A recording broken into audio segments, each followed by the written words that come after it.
welcome back to my channel. In today's video, I'm going to be looking at my phone and telling you the synopsises of a bunch of books that I think sound really good that have come out this year. Either have come out or are about to come out. So these are mostly all thriller slash horror. Why am I doing this? I need to calm down.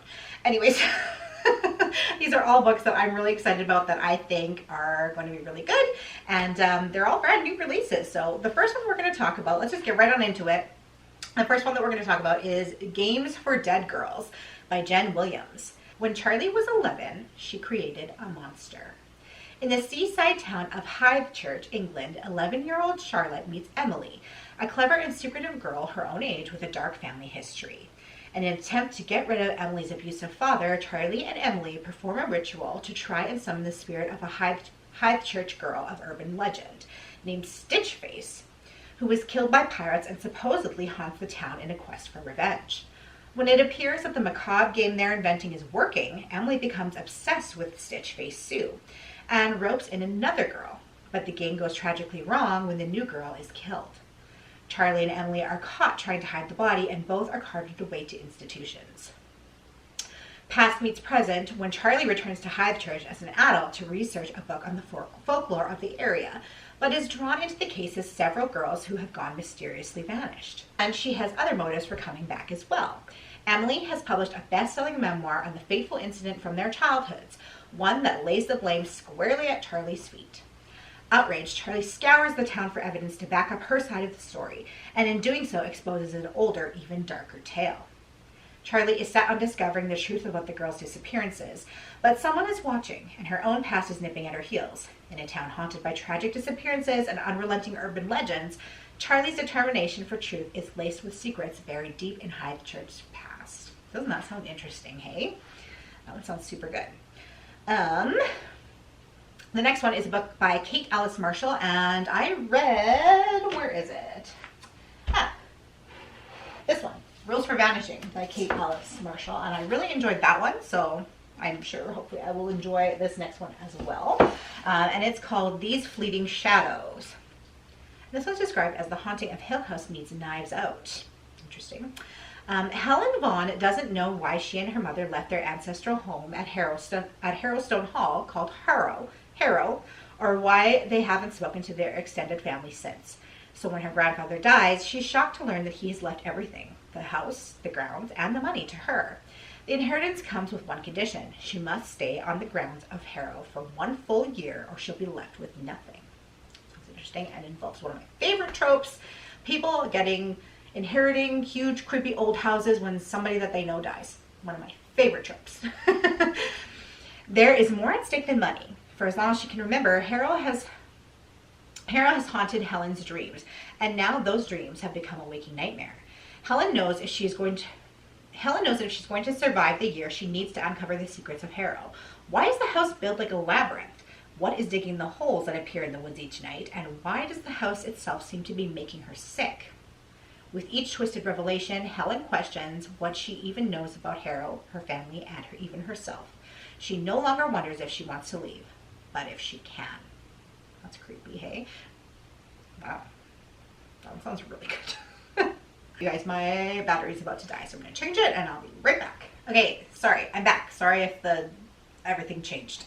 The next one is called Road of Bones by Christopher Golden. The Lima Highway, otherwise known as the Road of Bones, is a 1,200-mile stretch of Siberian road where winter temperatures can drop as low as 60 degrees below zero. Under Stalin, at least 80 Soviet gulags were built along the route to supply the USSR with readily available workforce, and over time, hundreds of thousands of prisoners died in the midst of their labors. Their bodies were buried where they fell, plowed under the permafrost underneath the road. Felix Teigland, or Teague, is a documentary producer, and when he learns about the Road of Bones, realizes he stumbled upon an untapped potential. Accompanied by his camera operator, Teague hires a local Yakut guide to take them to Almikamakan, the coldest settlement on Earth. Teague is fascinated by the culture along the Road of Bones and encounters strange characters along the way to Almikamakan. I'm sorry, that is really hard to pronounce. So when the team arrives, they find the village mysteriously abandoned apart from a mysterious 9-year-old girl. Then chaos ensues. A malignant, animalistic shaman and the forest spirits he commands pursues them as they flee the abandoned town and barrel across miles of deserted permafrost. As the chase continues along this road paved with the suffering of angry ghosts, what will form in the echoes of their anguish take? Teague and the others will have to find answers if they want to survive the road of bones. You guys, there's way too many good books coming up. Like, I'm just, oh my God, I just want to read everything. That one sound good too. The fourth book that we're going to talk about today is called The Gravity of Missing Things. And this is by Marissa Ergo. Now this one is definitely taken, I assume, or inspired by the Malaysia flight that went missing a few years ago, which I have always been so interested in. That one just, that was a creepy situation, and I've always been interested in that. So when I saw this, I think this one will be really good. Flight 133 disappeared over the ocean. No wreckage, no distress signal, just gone.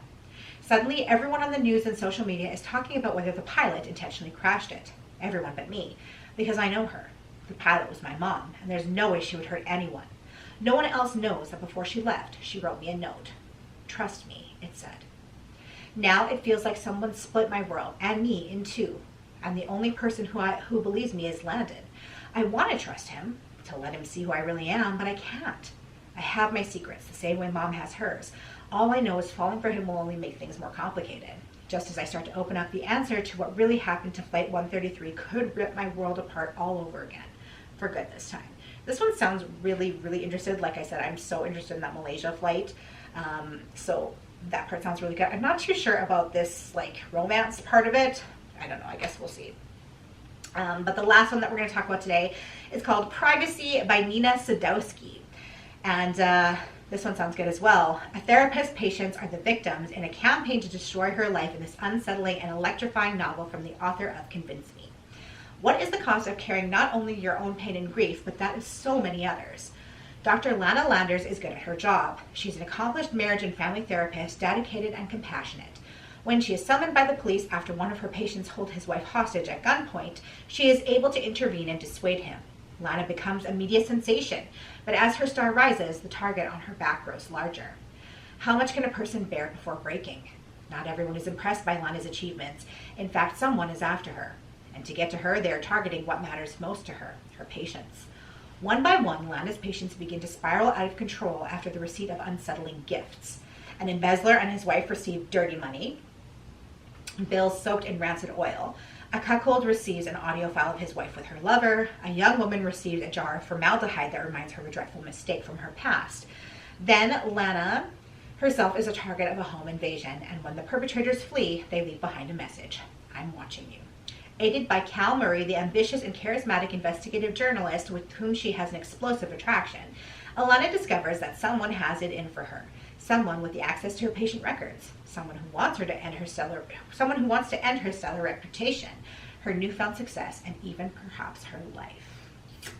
So those are 5 books that are either recently come out or about to be coming out sometime here within the end of the year that I think sound really good. And if you guys like my videos, you probably will like these books too, because they sound like really good thrillers. So let me know. Some of these have already come out. Let me know if you have actually read any of them. Like all of them on Goodreads. They don't have very many reviews so far, so I'll be very interested to see if any of you have read them or not.